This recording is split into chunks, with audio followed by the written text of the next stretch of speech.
આજ સધી વિભર રાવણ લાયો ખરા, પણ રોણકી વાવથી લાયો. માતા ખબર ના હોય તો ઇતિહાસ તને કહી દઉં.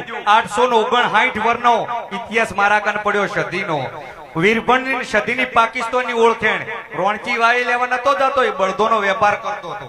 અને આજે હું સધી ધૂણતી હોય તો પહેલું નિવેદન શેનું આલ્યું છે સધીને, એટલું કેમ મારી ભૂલ લોખંડનું માતા ભૂલી પડી જઈ, ભૂલી. અને પછી ચોખાનું આલ્યું છે.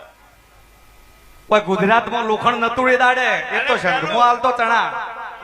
હું સંઘની વાત કરું છું, અને આજ ગુજરાતમાં જો માડી ખમાદના માં ખમન મજા ગુજરાતમાં આલ્યું હોય, એવો તારો માડી ગુજરાતમાં આલ્યું હોય તો ચોખાનું ઘીનું આલ્યું છે.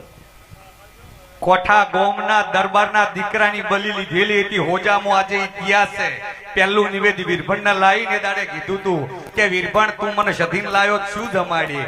એ દાડે માતાએ કીધું તું કે વીરભણ હું માગું તું ની આલી કી. એ દાડે માતાએ કીધું તું કે વીરભણ આલીને તો તારો એકનો એક દીકરો ચડાય. માતા પરીક્ષાએ ઉતરી હતી, જેમ ઝઘડુશાને ઉતરીને એવી રીતના વીરભણે કીધું કે માતા માટે થઈને દીકરો ચડાઈ દઉં. આ સત્ય ઘટના છે અને સાબિત કરી બતાવું સાહેબ. આજે લેખેડો મારા હાથે માતાને દીકરો તૈયાર કર્યો ચંદુભાઈ. એટલે એક વર્ષે સધી રોવે ને એક વર્ષે વીરભણ રોવે. સધી કીધું તું કે તું લાઈન મને સધીને ફસાઈ, તો કે માતા જેવી રીતના કે તારું એક આ કોમળ ફૂલ મને ચડાઈ દે, કાલે મારી સધીની ભક્તિ કોણ કરશે?